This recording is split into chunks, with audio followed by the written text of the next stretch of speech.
Nous laissons derrière nous tout ce que nous avons de plus cher.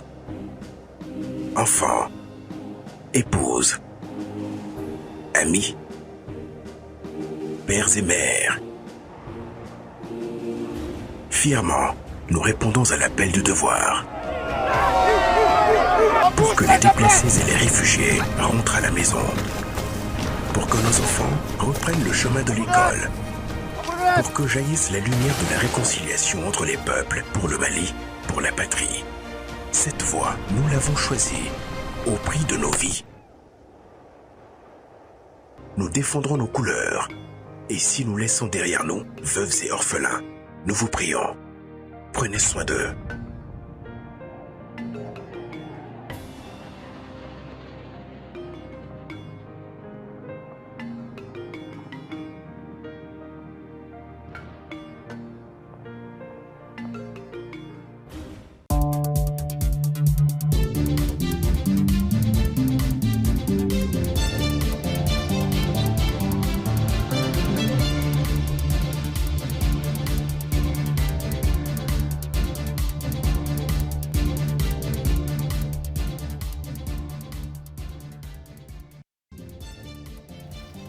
Les tables ou les lieux de rupture en ce mois béni de Ramadan deviennent parfois excessivement garnis. Une grande quantité de nourriture finit à la poubelle. Du coup, Ramadan, censé être un moment de maîtrise de soi et d'attention aux plus démunis, se trouve être paradoxalement un mois de gâchis pour bon nombre de Maliens. Reportage assure dès l'entame de cette édition. Le mal de dos chez les femmes, notamment celles en état de procréer, on en parle dans cette édition, généralement causée par l'augmentation du volume de l'utérus pendant la grossesse. La pathologie se manifeste par une douleur parfois intense. Sur le reportage de Aminata Zoumanasako. Voilà donc pour le titre de cette édition que j'ai l'immense bonheur et honneur de vous présenter. Bonsoir à tous et merci de nous avoir choisis au RTM 2, le 19h30 décalé en raison du mois béni de Ramadan. C'est donc parti.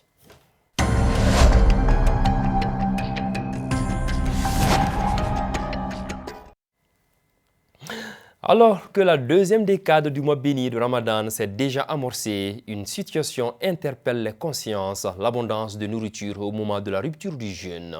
Les tables et lieux de rupture du jeûne, comme on peut le constater dans de nombreuses familles au Mali, deviennent parfois excessivement garnis et une grande quantité de nourriture finit à la poubelle. Du coup, Ramadan, censé être un moment de maîtrise de soi et d'attention aux plus démunis, se trouve être paradoxalement un mois de gâchis entre rappels spirituel, regard chrétien et réaction citoyenne.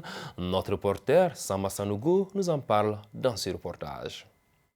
Une abondance pour satisfaire les besoins du moment, faisant parfois fi des restes d'aliments qui, pourtant, devraient être conservés. Cet état de fait, selon un érudit que nous avons approché, est en contradiction avec l'esprit du Ramadan, voire de la religion. Pour notre interlocuteur, le jeûne nous apprend la retenue par l'excès. Allah dit et mangez et buvez à votre faim. Mais ne gaspillez pas, car Allah n'aime pas les gaspilleurs. Donc, qu'est-ce que cela veut dire? Donc, vous pouvez manger au mois de carême tel que le souhour. Donc, on doit manger ça à sa faim, mais avec modération.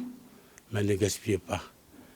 Donc, le prophète, paix et salut sur lui, aussi a dit, manger des souhours, car la différence entre notre jeûne et le jeûne des gens du livre est le repas du souhour, mais sans gaspillage, toujours avec modération. Il en est de même dans la religion chrétienne, selon ce prêtre qui rappelle l'importance de la modération dans la Bible. Pour lui, chaque nourriture est un don de Dieu. Le carême comme le ramadan invitent donc à la sobriété, au partage et à la responsabilité envers les pauvres. Pendant le mois de carême, le mois de ramadan, nous savons que nous mettons surtout l'accent sur le jeûne, la prière et l'aumône. Et quand on parle de jeûne, en général, c'est surtout des privations alimentaires. Il y a bien sûr d'autres formes de jeûne. Et très souvent, après la journée de jeûne, quand on cherche à se restaurer, quelquefois, il y a une abondance, voire une surabondance de nourriture. Et donc, dans le cadre du carême, Il est recommandé la sobriété en matière de nourriture. Même quand on a jeûné, il faut savoir se nourrir en pensant aux autres. Donc la sobriété est une recommandation de la Bible. À mon avis, pour éviter le gaspillage de la nourriture pendant le mois de Ramadan, le mieux est de venir en aide pour préparer une quantité suffisante de nourriture pouvant être consommée par tout le monde. Je crois que cela est mieux. Le Ramadan n'est pas un mois de consommation, mais bien le contraire. Ce qui nécessite de la modération afin de permettre à d'autres personnes d'en profiter. Entre foi, responsabilité sociale et bon sens, la lutte contre le gaspillage devient ainsi un acte de spiritualité au quotidien. Baisse de fréquentation des espaces publics de la capitale en ce mois béni de Ramadan, perçus comme des lieux de détente et de convivialité. Beaucoup de personnes s'y rendaient avant cette période de jeûne. Mais le constat, depuis que ce mois spirituel a débuté, est que les habitudes du petit soir bamakois a changé. Mohamed Konaté a fait un tour en ville pour ORTM2. Les espaces verts et autres lieux publics perçus comme des lieux d'attraction, de détente et de convivialité sont délaissés pendant le mois béni de Ramadan. Ici, à la place de la Canne, la circulation est fluide. Seuls quelques habitués s'y rendent pendant le petit soir pour diverses raisons. Ce n'est pas aujourd'hui que j'ai commencé à fréquenter la place Canne. C'est depuis dans les années 2000. En 2004-2005, on venait réviser notre leçon ici. C'est devenu une habitude pour nous. Au-delà de ça aussi, les jours de match, on vient regarder les matchs en direct ici. C'est comme ça qu'on est venu ici. Même avant le mois de Ramadan, on vient ici. Mais pour moi, c'est à partir de 16h, quand je quitte le travail, je viens ici, je viens prendre au moins 2 ou 3 heures ici. Dès que je finis de vendre, je viens me reposer en fin de journée. Et cela chaque jour, que ce soit pendant le Ramadan ou non. Cela me procure du confort et de la tranquillité. Après m'être reposé, je poursuis mon chemin pour aller continuer à vendre. Non loin de là, précisément au monument Obélisque, où si vous voulez, Boujiba est lui transformé en un espace sportif. C'est là malgré les interdictions. Je viens uniquement pendant le mois de Ramadan pour faire du sport et cela depuis 10 ans. Le fait de jeûner et de faire du sport ne me fatigue point. On dit souvent qu'avec un certain âge, après le marché, il est difficile de faire des exercices, mais moi, cela ne me pose aucun problème. Ainsi, en cette période de jeûne, nombreux sont les espaces verts qui tournent au ralenti au petit soir. Le recueillement du mois de Ramadan oblige une pause spirituelle qui modifie temporairement les habitudes des Bamakois et l'animation des lieux publics. L'actualité sur un autre plan présent à Bamako, les pistes cyclables sur les ponts sont trop souvent méprisées entre voitures pressées et conducteurs de mototaxis au goudron tournés vers leur destination. Le respect des règles de circulation relève d'un défi quotidien. Une de nos équipes de reportage a sillonné le 2e et 3e pont de la capitale pour constater le comportement des usagers et les efforts de la police pour fluidifier la circulation. C'est un dossier que nous proposent Mariam Konaté et Abdul Salam Ouedraogo. Aujourd'hui, il est rare de circuler sur les grands axes de Bamako sans apercevoir des policiers qui régulent la circulation et orientent les usagers. À la montée du pont Ourafad, 2e pont de la capitale, la réalité est toute autre. Les conducteurs de mototaxis essaient de se frayer un chemin malgré les risques. Je suis montée sur la voie des voitures. Le policier m'a interpellée et franchement, je n'étais pas au courant de l'interdiction, mais il m'a sensibilisée. Depuis lundi jusqu'à aujourd'hui, je n'ai plus emprunté cette voie.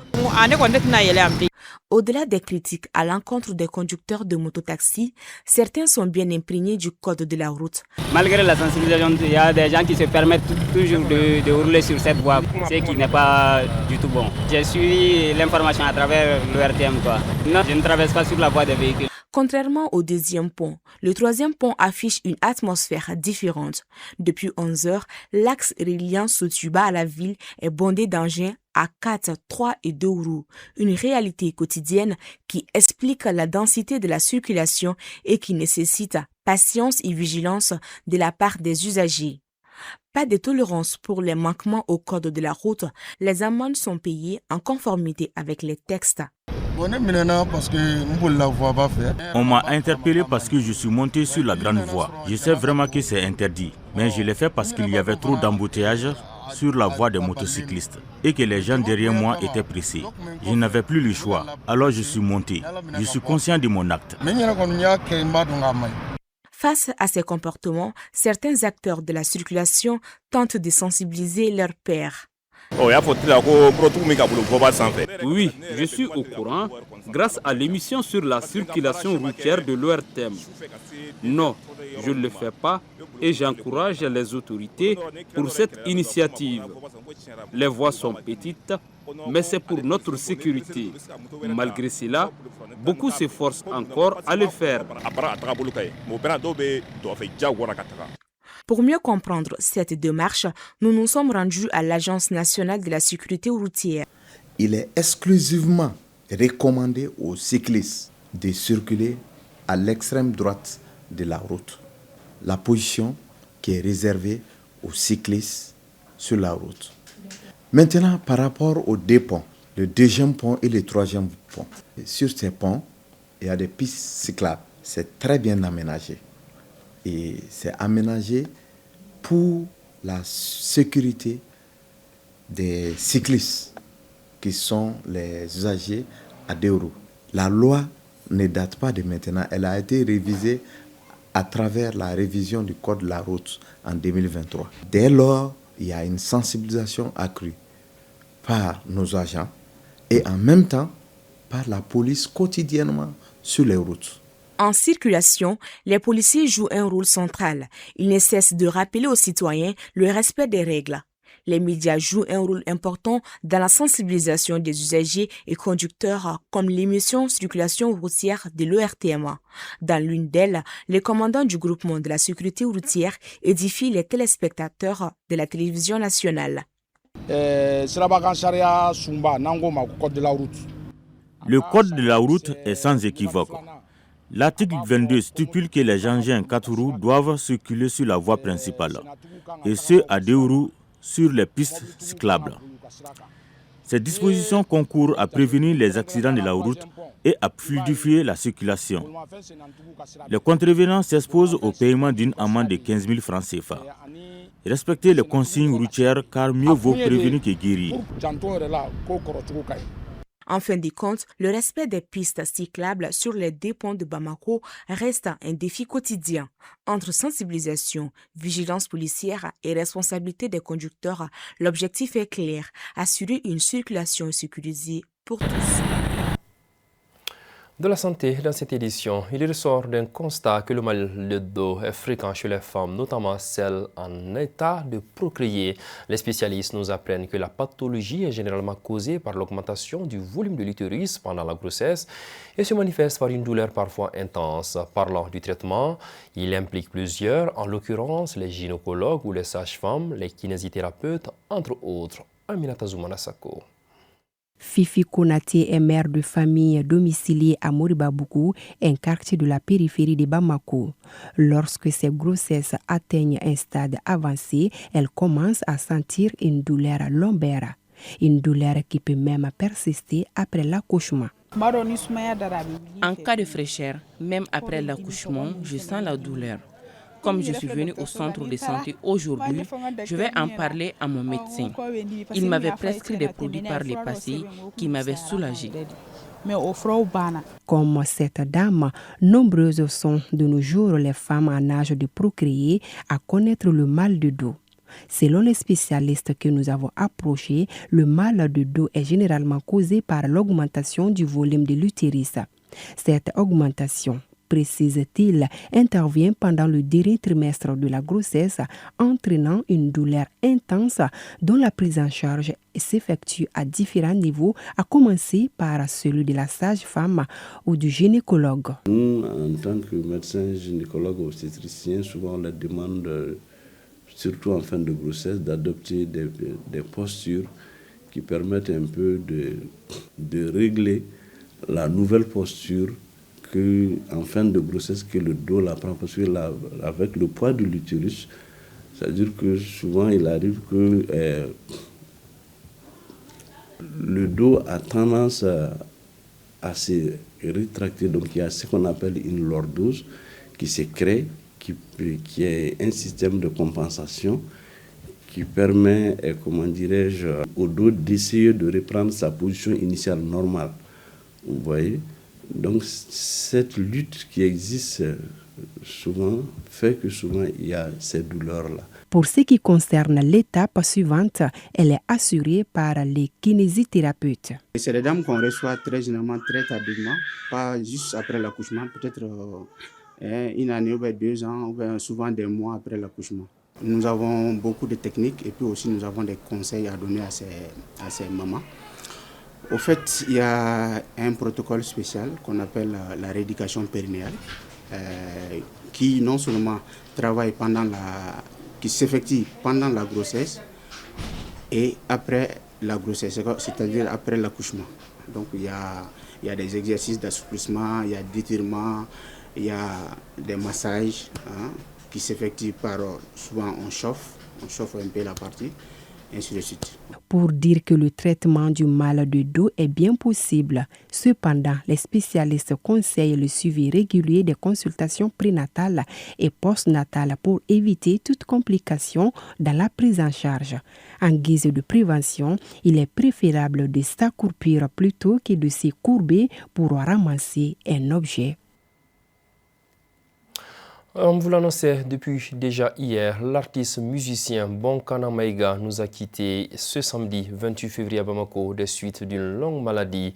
Ses obsèques ont eu lieu ce dimanche à son domicile en présence de plusieurs personnalités et d'anciens collaborateurs venus lui rendre un dernier hommage. Le ministre en charge de la culture, représentant les autorités de la transition, a salué son héritage culturel ainsi que son engagement en faveur de la musique malienne et africaine.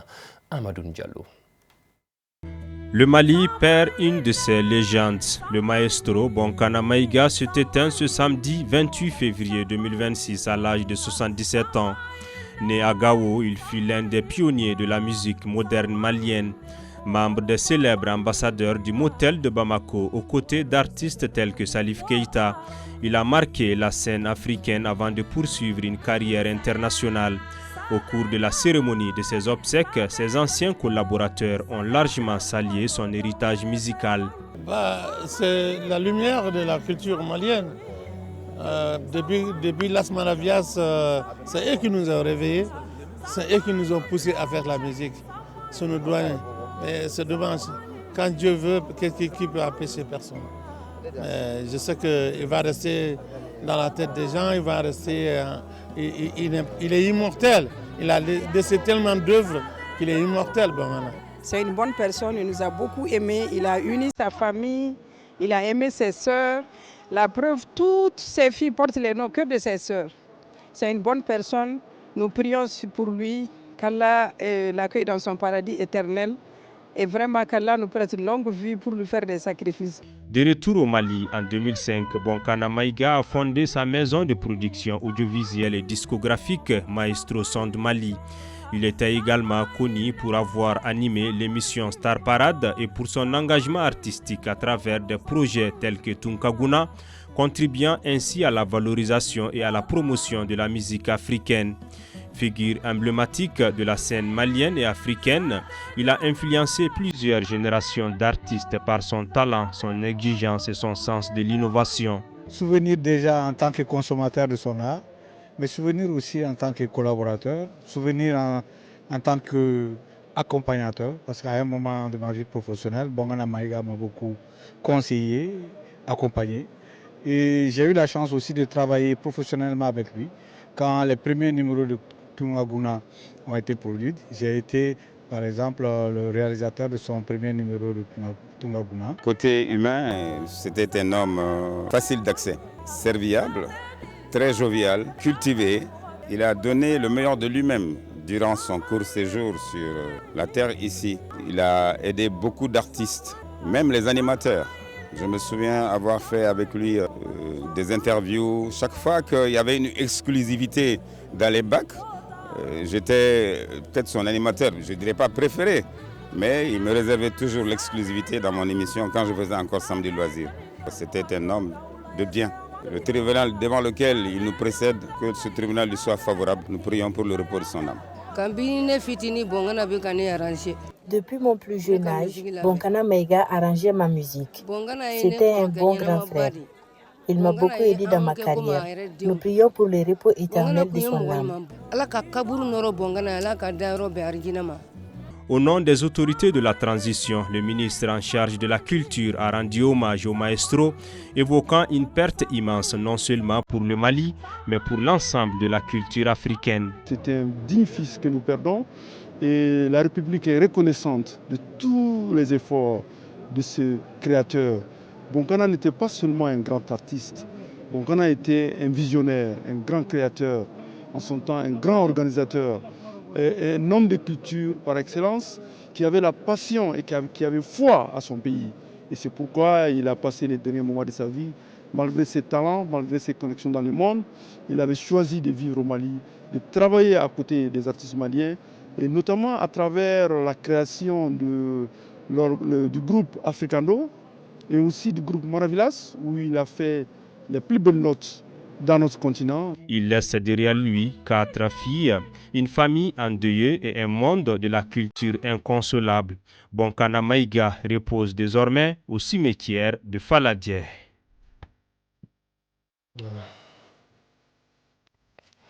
Voilà, par en paix l'artiste, que votre âme repose en paix. Et puis du sport en nouvelle avant de nous quitter, la saison fédérale 2025-2026 de basketball s'est ouverte ce samedi avec la Super Coupe chez les dames.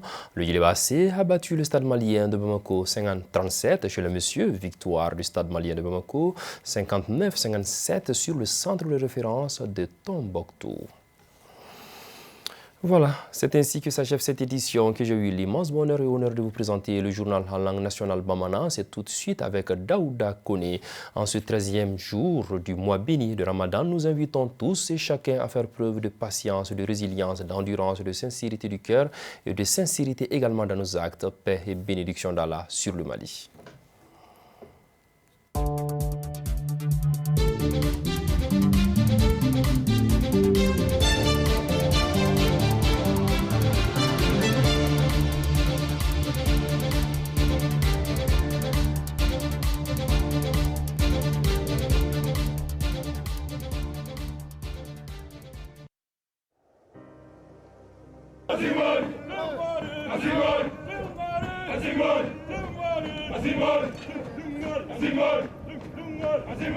Nous laissons derrière nous tout ce que nous avons de plus cher. Enfants, épouses, amis, pères et mères. Fièrement, nous répondons à l'appel du devoir. Pour que les déplacés et les réfugiés rentrent à la maison. Pour que nos enfants reprennent le chemin de l'école. Pour que jaillisse la lumière de la réconciliation entre les peuples, pour le Mali, pour la patrie. Cette voie, nous l'avons choisie, au prix de nos vies. Nous défendrons nos couleurs, et si nous laissons derrière nous veuves et orphelins, nous vous prions, prenez soin d'eux.